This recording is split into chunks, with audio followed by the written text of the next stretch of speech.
এদিকে নির্বাচনের আগে শেখ হাসিনার বিজয় শুরু। ডক্টর ইউনূসের হাতে সময় মাত্র ৩ দিন। বীরের বেশে দেশে ফিরবেন শেখ হাসিনা।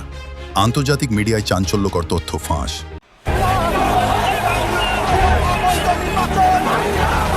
এবার আওয়ামী লীগ ও ছাত্রলীগের তাণ্ডবলীলা শুরু। অবশেষে অবৈধ নির্বাচন বাতিলের দাবিতে ময়মনসিংহে লাঠিসোঁটা হাতে আওয়ামী লীগ, ছাত্রলীগ ও পুলিশের ত্রিমুখী সংঘর্ষে শেখ হাসিনা সহ আওয়ামী লীগ বীরের বেশে দেশে ফিরছে। আগামী 3 থেকে 4 দিনের মধ্যে একটি বড় ধরনের সিদ্ধান্ত আসছে। এই ক্ষেত্রে আওয়ামী লীগকে বাংলাদেশের রাজনীতিতে ফেরাতে বিদেশিদের দৌড়ঝাঁপ বেশ লক্ষণীয়। শেখ হাসিনা যখন ফিরবেন তখন তিনি একজন হিরো হিসাবে, একজন নায়ক হিসাবেই ফিরবেন। আওয়ামী লীগের নেতারা বাংলাদেশের রাজনৈতিক প্রত্যাবর্তনের জন্য প্রস্তুত হচ্ছেন, মূলত বাংলাদেশে ফিরবার ব্যাপারে প্রস্তুতি নিচ্ছেন। তারা বাংলাদেশে খুব শিগগিরই ফিরবেন।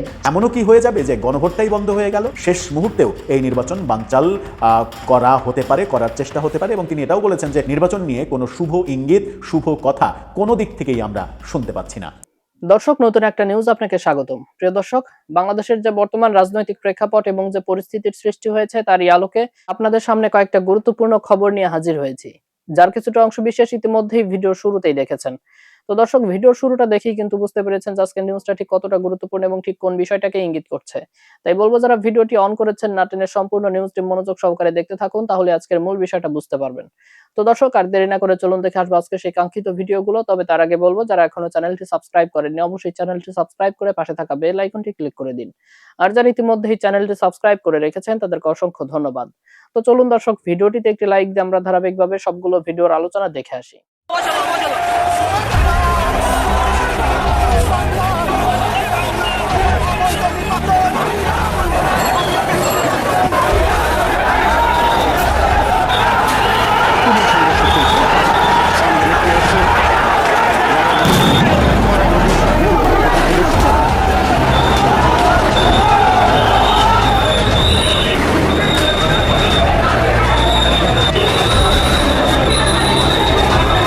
এবার আওয়ামী লীগ ও ছাত্রলীগের তাণ্ডবলীলা শুরু। অবশেষে অবৈধ নির্বাচন বাতিলের দাবিতে ময়মনসিংহে লাঠিসোঁটা হাতে আওয়ামী লীগ, ছাত্রলীগ ও পুলিশের ত্রিমুখী সংঘর্ষে রণক্ষেত্র ময়মনসিংহের রাজপথ।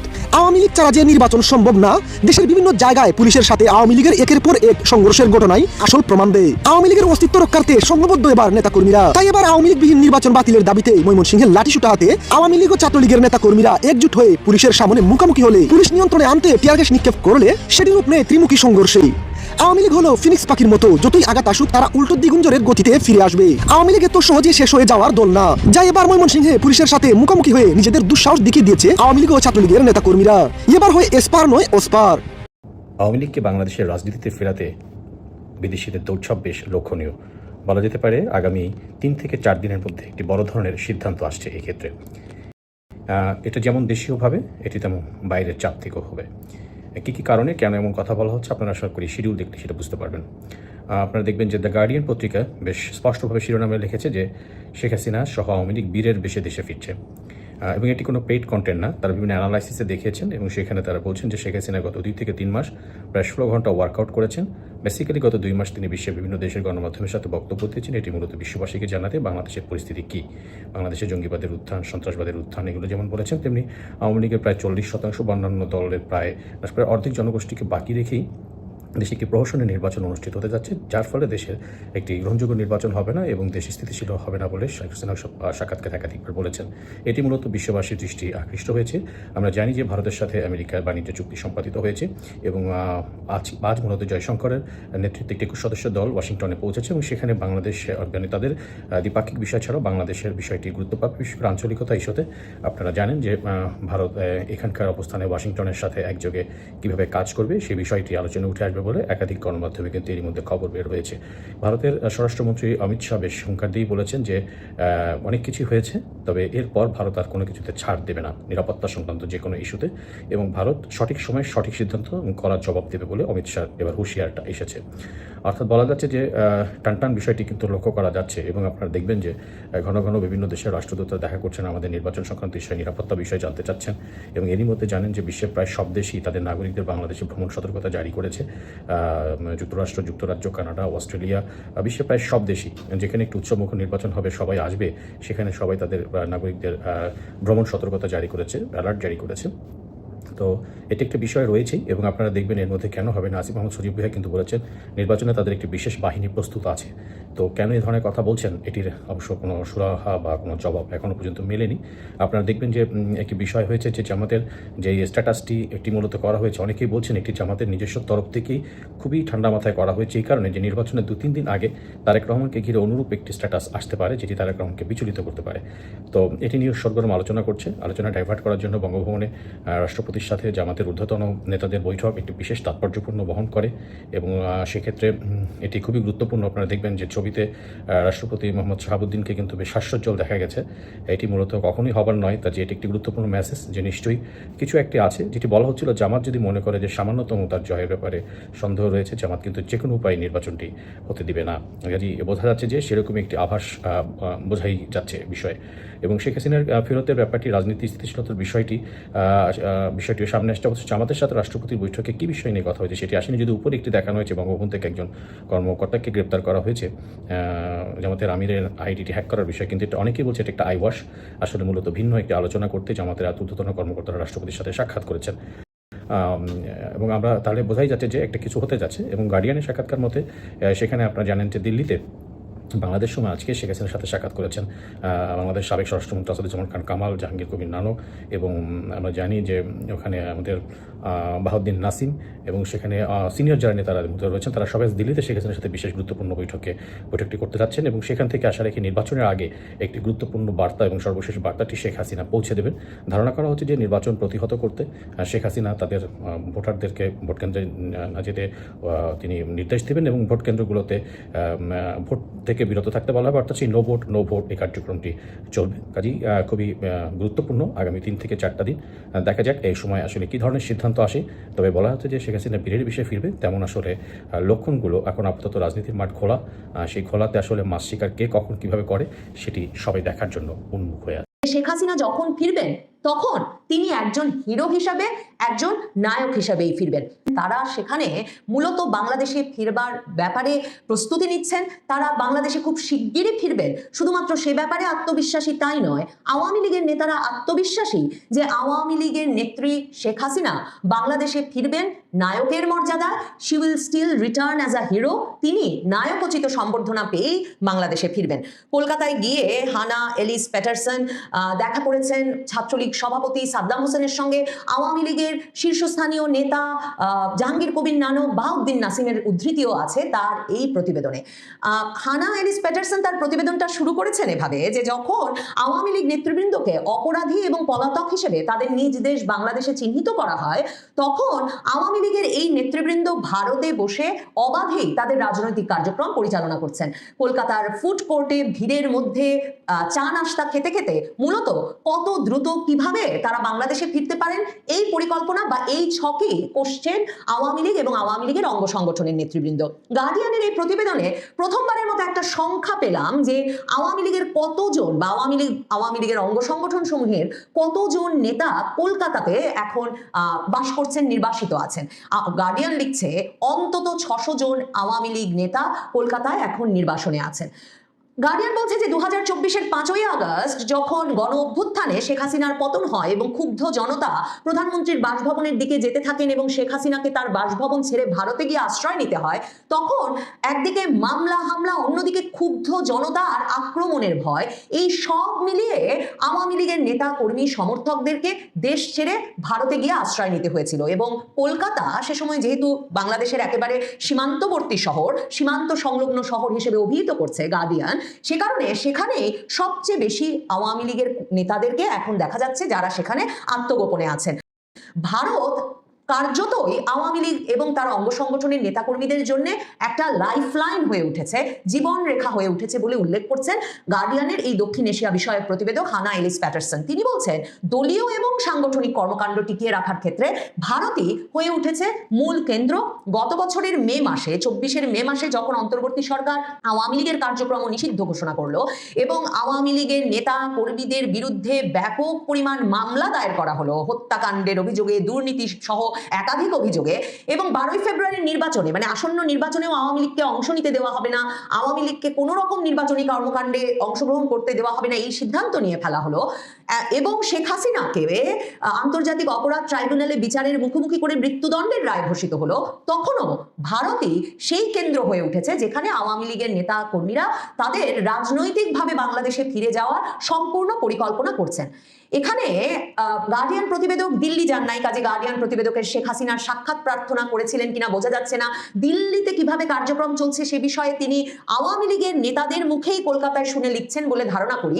সেখানে তিনি বলছেন যে দিল্লিতে অত্যন্ত সুরক্ষিত একটি বাসভবনে শেখ হাসিনা প্রায় গত 1 বছরের বেশি সময় ধরেই আওয়ামী লীগের সাবেক এমপি শীর্ষ নেতাদের সঙ্গে নিয়মিত বৈঠক করছেন এবং সেই বাসভবনে বসে মানে ভারত সরকারের সম্পূর্ণ সমর্থনে শেখ হাসিনা আওয়ামী লীগের নেতা কর্মী সমর্থকদের সঙ্গে বাংলাদেশ থেকে শুরু করে সারা পৃথিবীতে যোগাযোগ রাখছেন। সারা দিনের বেশিরভাগটা সময় ঘন্টার পর ঘন্টা ধরে তিনি নানা বৈঠকে অথবা নানা টেলিফোন কলে নেতা কর্মীদের সঙ্গে সংযুক্ত থাকছেন। সাদ্দাম হোসেন যিনি কিনা ছাত্রলীগের সভাপতি, গার্ডিয়ান মনে করাচ্ছে যে ছাত্রলীগ নিষিদ্ধ ঘোষিত হয়েছে, সেই ছাত্রলীগ সভাপতি সাদ্দাম হোসেন দিল্লিতে গিয়ে শেখ হাসিনার সাক্ষাৎ পেয়েছিলেন এমন কথা উল্লেখ করে গার্ডিয়ান বলছে যে সাদ্দাম হোসেন গার্ডিয়ানকে জানিয়েছেন যে তাদের নেত্রী শেখ হাসিনা বাংলাদেশে থাকা তাদের কর্মী নেতা তৃণমূল নেতৃত্ব এমনকি বিভিন্ন পেশাজীবী সংগঠনের সঙ্গে সার্বক্ষণিক যোগাযোগ গড়ে তুলেছেন। সাদ্দাম হোসেন গার্ডিয়ানকে বলেছেন তিনি দলকে আগামী সংগ্রামের জন্য আপকামিং স্ট্রাগলের জন্য সম্পূর্ণ প্রস্তুত করেছেন এবং সাদ্দাম হোসেন বলছেন যে কখনো কখনো শেখ হাসিনা দিনে 15-16 ঘন্টা ফোন এবং মিটিংয়ে থাকেন। সাদ্দামের ভাষায় আমাদের নেত্রী অত্যন্ত আশাবাদী যে তিনি বাংলাদেশে ফিরে যাবেন এবং আমরা বিশ্বাস করি, সাদ্দাম বলছেন তারাও বিশ্বাস করেন যে শেখ হাসিনা যখন ফিরবেন তখন তিনি একজন হিরো হিসাবে একজন নায়ক হিসাবেই ফিরবেন। গার্ডিয়ান বলছে যে আওয়ামী লীগ 12ই ফেব্রুয়ারির যে নির্বাচন অনুষ্ঠিত হতে যাচ্ছে সেই নির্বাচনটি কোনো রকম রাজনৈতিক গণতান্ত্রিক বৈধতা পাবে না, কারণ সেখানে আওয়ামী লীগকে অংশ নিতে দেওয়া হচ্ছে না। এই দাবি করে ইউনুসকে ডেভিল আখ্যা দিচ্ছে, মানে শয়তান আখ্যা দিয়ে বলছে যে ইউনুস শেখ হাসিনার ওপর এক রকমের ব্যক্তিগত প্রতিশোধ নিচ্ছেন।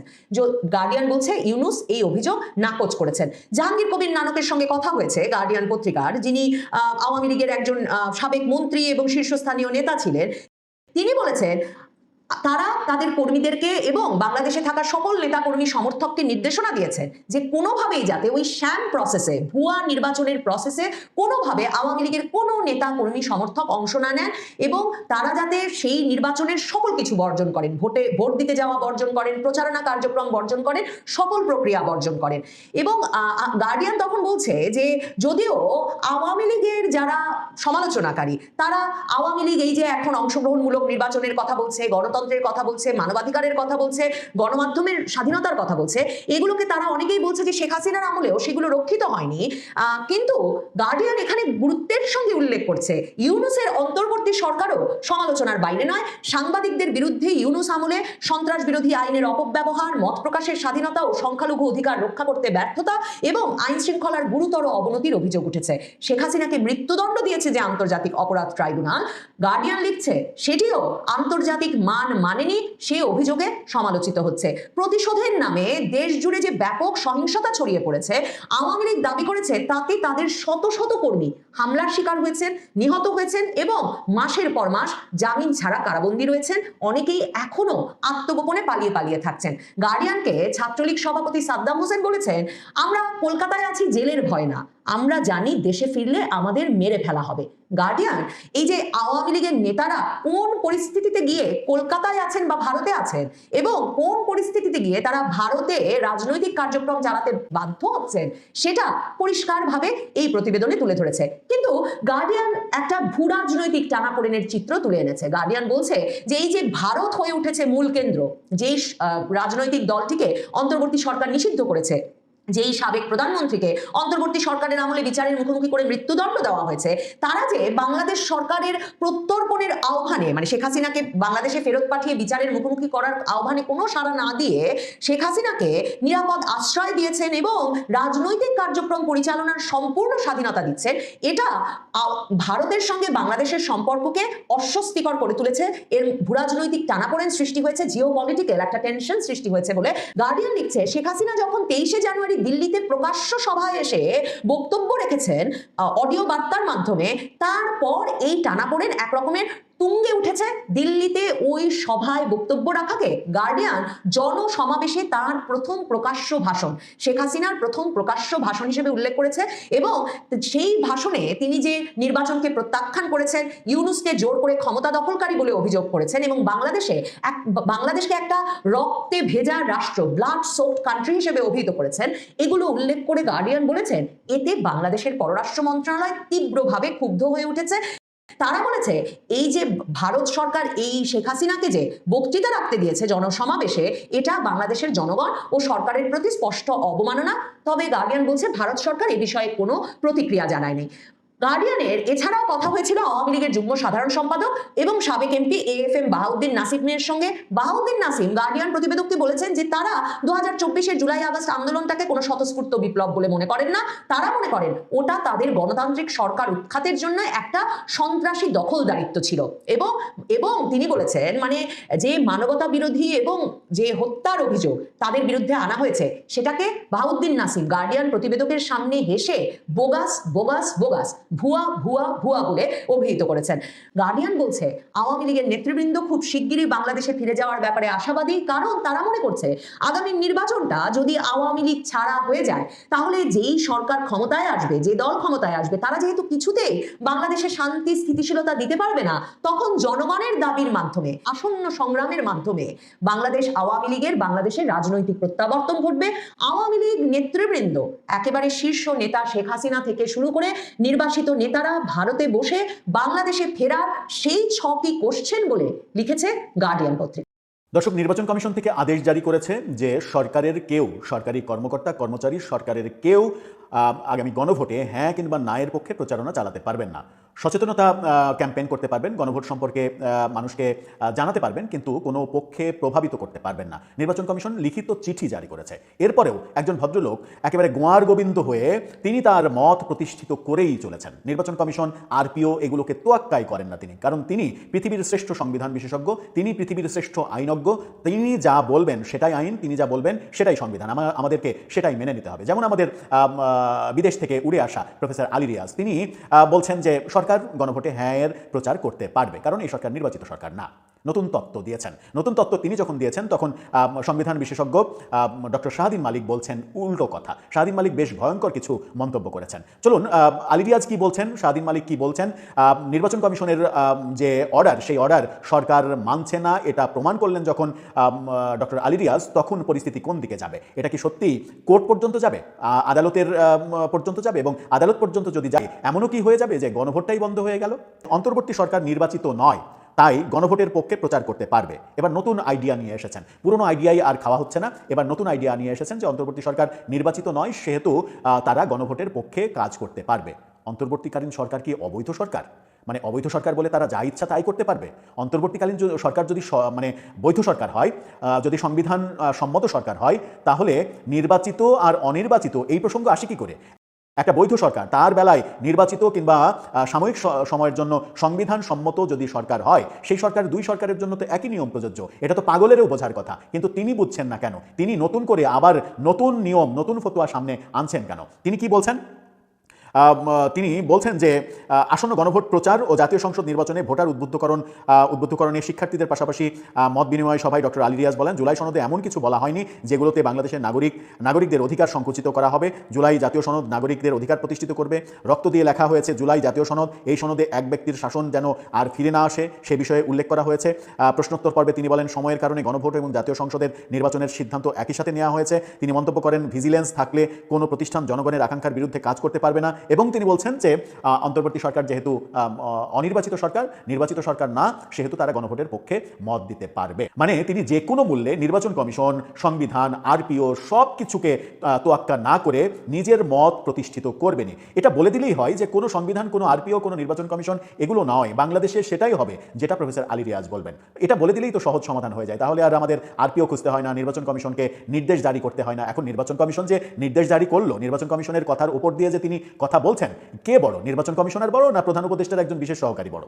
নির্বাচন কমিশন সাংবিধানিক যে প্রতিষ্ঠান, যেটা নির্বাচন চলাকালীন পুরো সরকারই তার আন্ডারে চলে যায়, সেই নির্বাচন কমিশনকে তিনি তোয়াক্কাই করছেন না। যখন তোয়াক্কা করছেন না, তখন ডক্টর শাহদিন মালিক কি বলছেন দেখেন, চ্যানেলের এই ফটোকার্ডটা দেখে নিন। সেখানে বলছে পৃথিবীর ইতিহাসে সবচেয়ে হাস্যকর গণভোট হচ্ছে এটা। মানে পৃথিবীর ইতিহাসে সবথেকে হাস্যকর গণভোট এটাকে তিনি বলছেন। তিনি বলছেন যে পৃথিবীর ইতিহাসে সবচেয়ে হাস্যকর গণভোট হতে যাচ্ছে এটা। সংবিধান বিশেষজ্ঞ শাহদিন মালিক তিনি বলছেন নির্বাচন, রাজনীতি এবং অর্থনীতি নিয়ে খান ফাউন্ডেশনের এক আলোচনায় তিনি এই কথা বলেছেন। 12 ফেব্রুয়ারি সংসদ নির্বাচনের কথা বলা হলেও আদতে এটা একটা স্থানীয় সরকারের নির্বাচন হচ্ছে। ওই আলোচনায় বিবিসি বাংলা বিভাগের সাবেক প্রধান সাবির মোস্তফা বলেন, আওয়ামী লীগের মতো একটা বড় দলকে হাওয়ায় উড়িয়ে দেওয়ার চিন্তা করলে এই সরকার ভুল করছে। অর্থাৎ বিবিসি বাংলার সাবেক প্রধান বলছেন যে আওয়ামী লীগের মতো এত বড় দলকে আপনি হাওয়ায় উড়িয়ে দিচ্ছেন, এটা একটা চরম ভুল হচ্ছে। আবার শাহদিন মালিক বলছেন যে নির্বাচন হচ্ছে এটা তো একটা স্থানীয় সরকার নির্বাচন হচ্ছে। তিনি বলছেন যে এটা একটা স্থানীয় সরকার নির্বাচনের মতো হচ্ছে।